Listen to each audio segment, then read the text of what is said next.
Welcome to Suzanne's studio, and I'm Suzanne.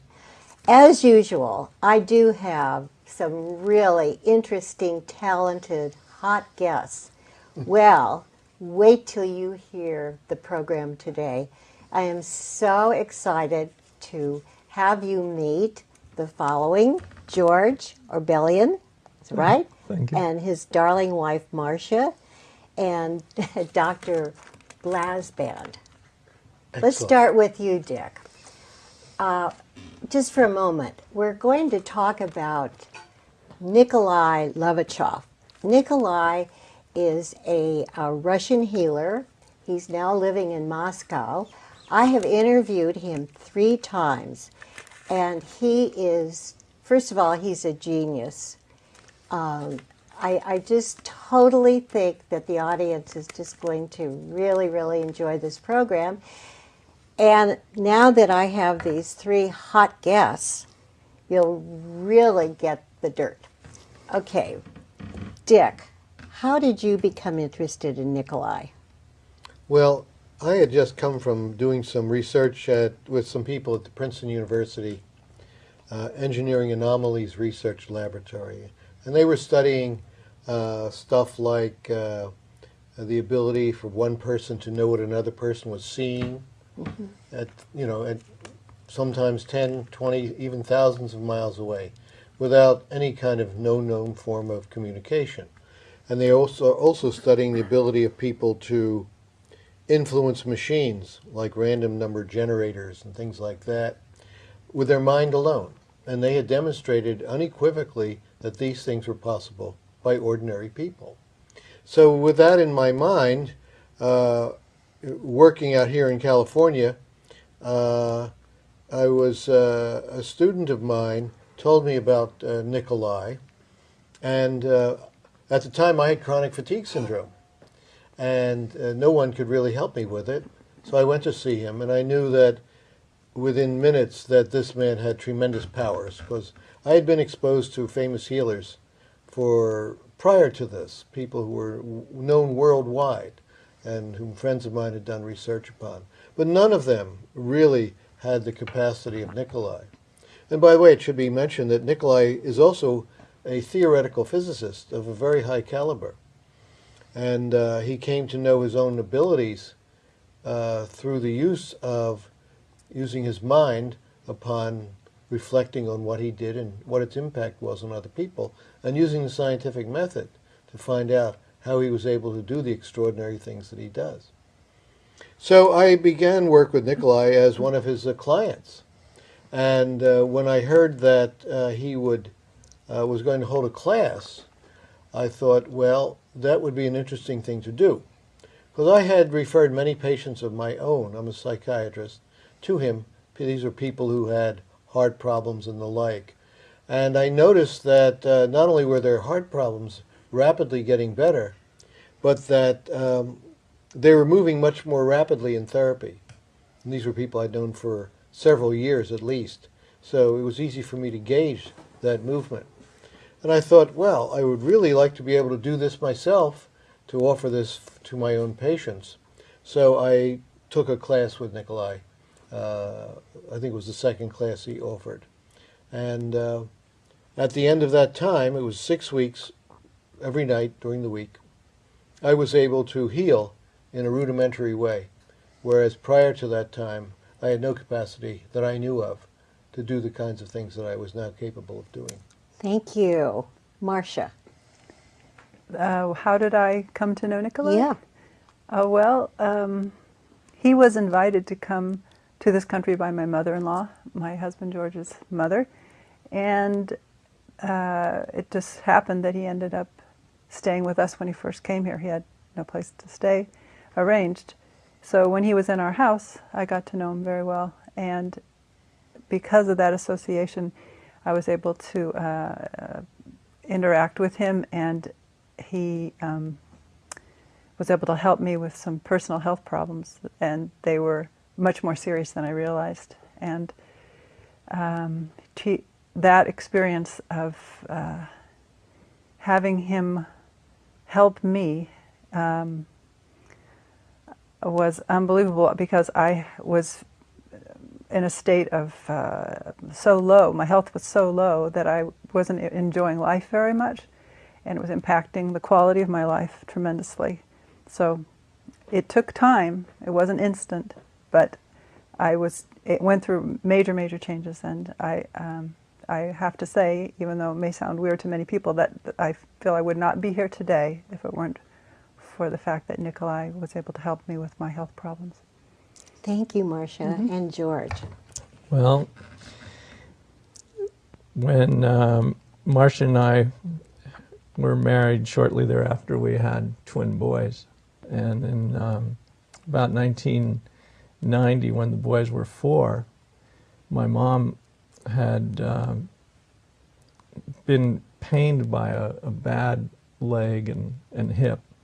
And being a doctor trained in Russia, she knew that she would be healed in Russia ultimately. And she was introduced on a business trip with my father to Nicolai. And in one session, he was able to help her walk normally.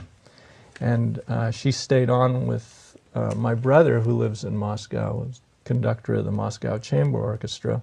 And she would call Marcia and I at 3 or 4 in the morning because of the time change and say, George, you have to meet this guy, Nicolai. He knows so much, and you're going to just love him when you meet him, and it's really exciting, and we're staying up late and talking. And she was so excited about it that I said, well, you know, Mom, there's no way we're going over there with the twins, with perestroika going on and all of that. And I go, so invite him to come here.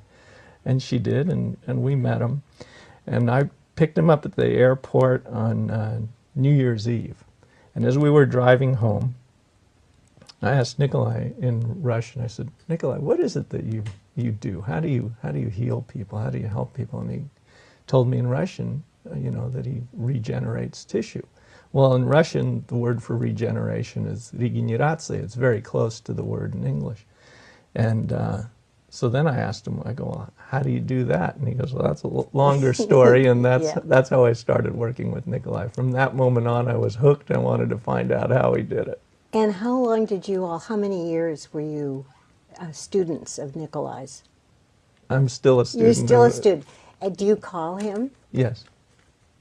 And he can really help you on the phone? Yes, and he's taught us a lot. Actually, Dick and I worked with him on helping edit the English version of his first book, The Final Appeal to Mankind, and we took courses from him, and it's been an extraordinary experience that changed my life. How has it changed your life, George? Oh, in a number of ways. I'm very mechanical in the way I approach things. I used to build racing motorcycles. I wrote a book on surfboard design. And in every one of the disciplines I've approached, I wanted to understand why. How does it work? What's the system involved? And Nicolai was the first person that I came across that really explained everything. And I have to say that in 15 years of asking him thousands of questions, there was never a time when he backpedaled, changed his story. Everything dovetailed, you know, from the beginning of how creation occurred and what life is, and how life is an actual part of ecosystem development on planets, and that there's billions of planets with life on them, and what the spirit is, and the difference between living and non-living matter, and so many questions that he asked me that, you know, ranged on philosophy and physics. One of his favorite quotes that he shared was, you should know geology and philosophy and everything in between. That's pretty difficult to do. But would you say, George, that he really changed your whole persona? Your personality and your body and everything? Yes. Yes. I used to do a lot of surfing. I still surf. I've been surfing for 35 years.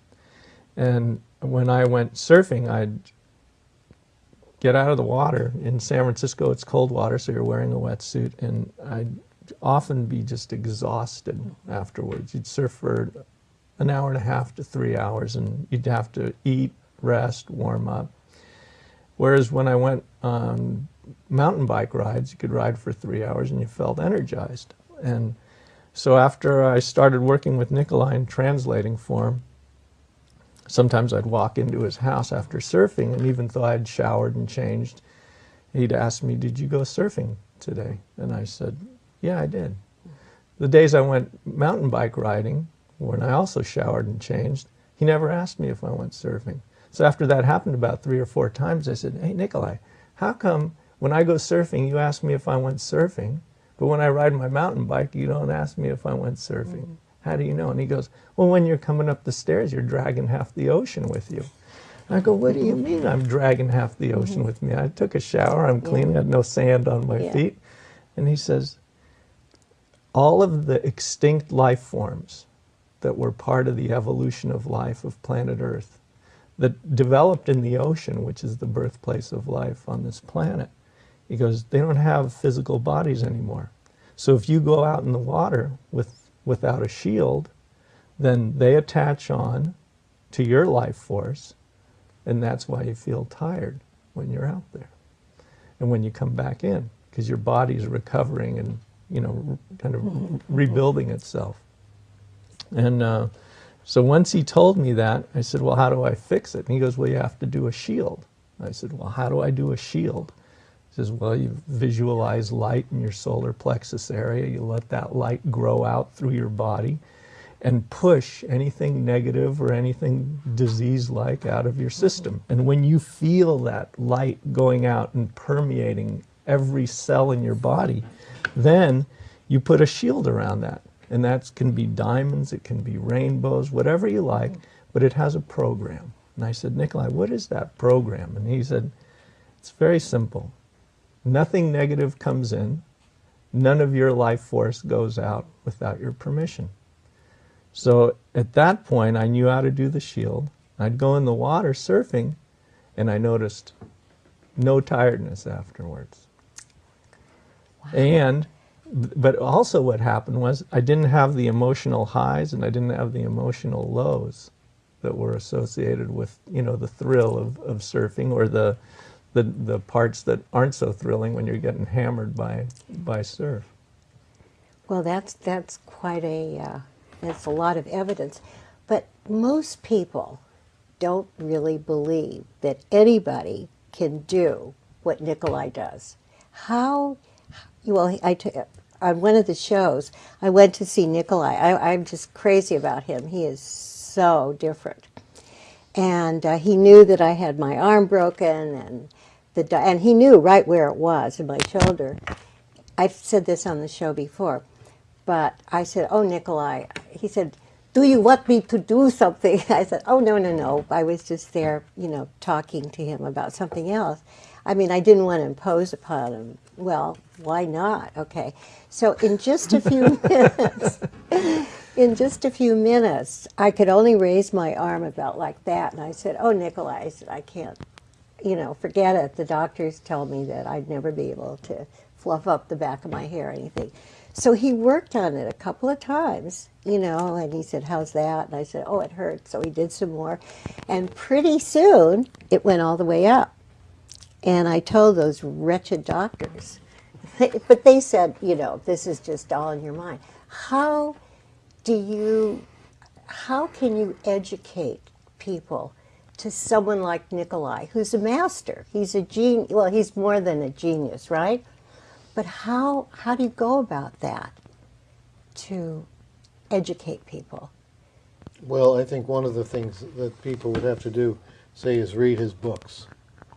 Because the books are created in such a way that they start with very elemental things and they build. And the other thing is that they're programmed, really, by Nicolai, so that the more you read and understand, the more you'll be able to understand later on. And in my mind, that's certainly the best way, because you have his influence actually working on the reader himself. Are these books available readily? No. There are some that you can get in Russia, but the ones that he wrote here were self-published. And I think he's trying to set it up so that you can get them, subscribe to them on the web. But that hasn't been achieved yet. Oh, that would be very good. But you can read some of his stuff in English on his website, which is levashov.info. Oh, I didn't know that. Yeah, Levashov.info. And there you'll find exposition of some of his ideas in different languages. You just click on the British flag and you will get an American or an anglicized version. This is what I'm so intrigued about. When I met Nicolai, I knew he was really different. I mean, really different. And my deceased husband, who was a judge, he said, you know, I don't want to go up there. I don't believe in that. I said, oh, please, please. So after about half an hour talking to Nicolai, my husband said, my God, he said, this guy is kind of believable. I mean, I never thought that George would feel that way.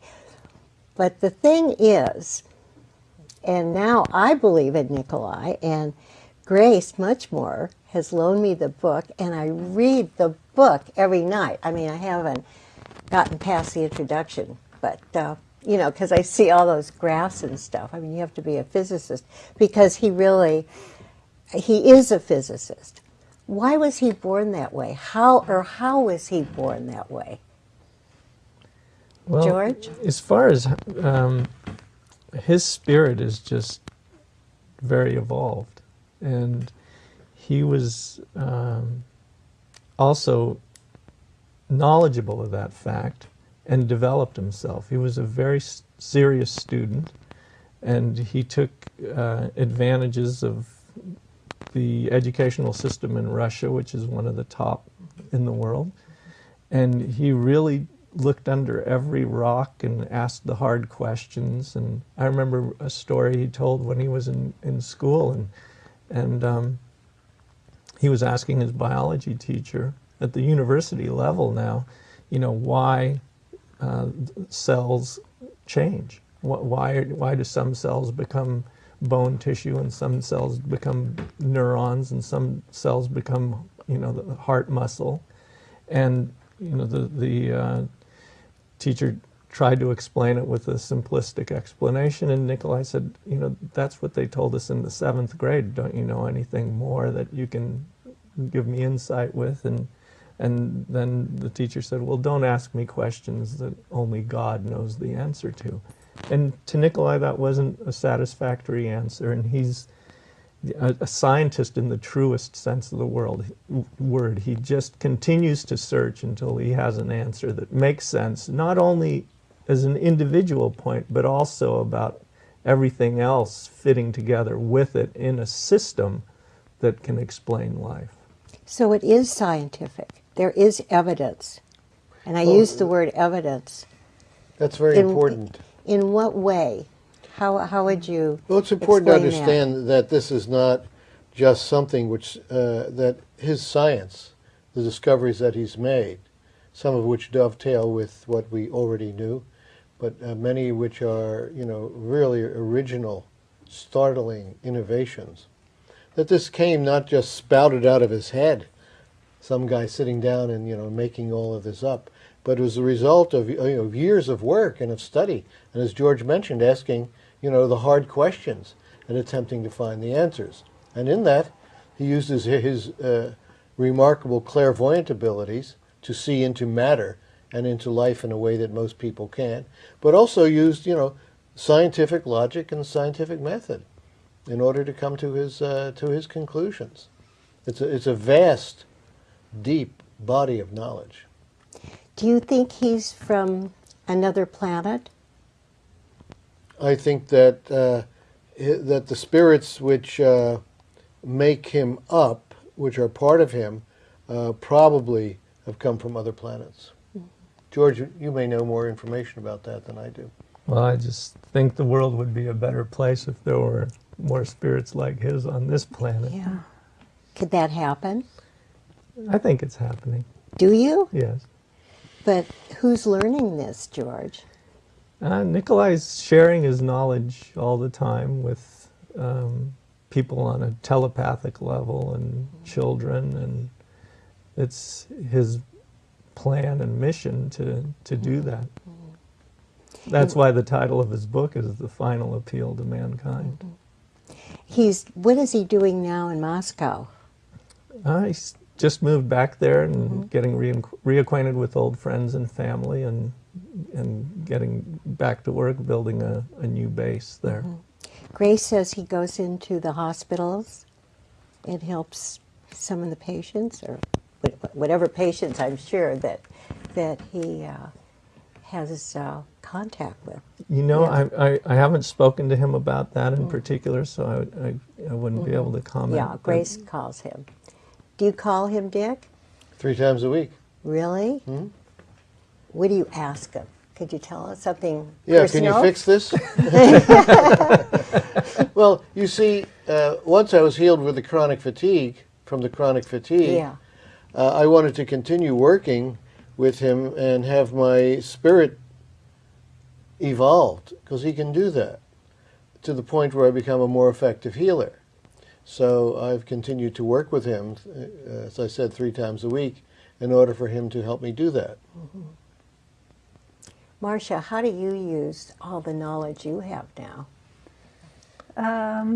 Since I don't practice healing, although I've attended his classes, I try to use his knowledge to help me improve the quality of who I am, and which affects the quality of my life and people around me.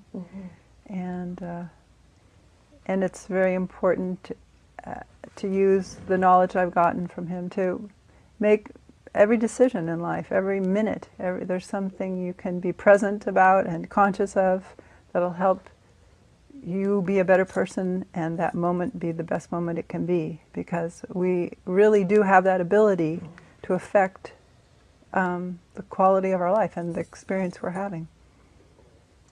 And you're a dancer and an educator? Well, I used to dance. But, you still look like you dance. Well, I don't know. I love to move still. And now I'm working with children. So it does spill over, doesn't it? Yes. It really does. It's just hard for people to believe that, and I'm sure there are a lot of other healers that we don't know about, right? But it's so hard. You know, they think it's just a bunch of nonsense, magical stuff that, you know, self-hypnosis, that you can do it yourself. But you can't. I mean, without the aid of someone who really is a healer. Don't you agree? Well, the important thing is to know is that you can only understand what you've been evolved to understand. When you were a child, I mean, there were many, many things that adults around you understood that you could not understand. And you evolve, you change, and as you become an adult, you can now understand those things. Well, there are many different levels of evolution that a person can go through while they're here, you know, incarnate on this planet. And as you evolve yourself by one way or another, with Nicolai it's very rapid, you can understand more, and you can understand more of his stuff. There were things that he taught us as a class that it took me 10 years to understand. All of a sudden, one day, I was reading some of his material, he says, "Oh, that's what he meant by that." And the reason I couldn't understand it before was that I simply didn't have, you know, the apparatus to do that. And I'm sure that there are many, many other things, you know, that he's written about that I don't understand now, that I may never understand, you know, before I die. Yeah, because we're all born with a certain amount of brain power, really. Like, why are some people musicians and some people are, you know, great intellectuals? Why is that? That people are so different with our brains. It's because the spirits are different. That's an important point. The spirit. Yes, that we all have a spirit. Okay, I have a really hard question. How would you define spirit? Well, as part of our organism as a whole, in addition to the physical body, we have what are called, classically even, etheric and astral bodies and sometimes mental bodies. And these all work in concert with each other and with the physical body in order to sustain us in life. And when we die, it's simply because there's been a detachment of the spiritual body, so to speak, from the physical body. And the spirit is all of those other bodies which are not the physical body. It's with us during our lives, and when we die, it continues to survive. That's the spirit. It's a real thing. Well, what can I say? Last time I was with you all, I mean, I could hardly get home. It's so fascinating, and it's heavy duty, but it's just awesome. We're going to do another show the end of March, hopefully, and we're going to do a continuation. And I just wanted this show to educate the audience and to make Nicolai, God bless him, more believable. And I want to thank our great crew. We have a darling crew. Of course, they're all men except for Suzanne, so I have a lot of competition with her. And it's all volunteer. And of course, I thank all of you, and I'll see you next month. And thank you, our audience, for watching. And guess what? I can't wait to see you next time. Bye-bye.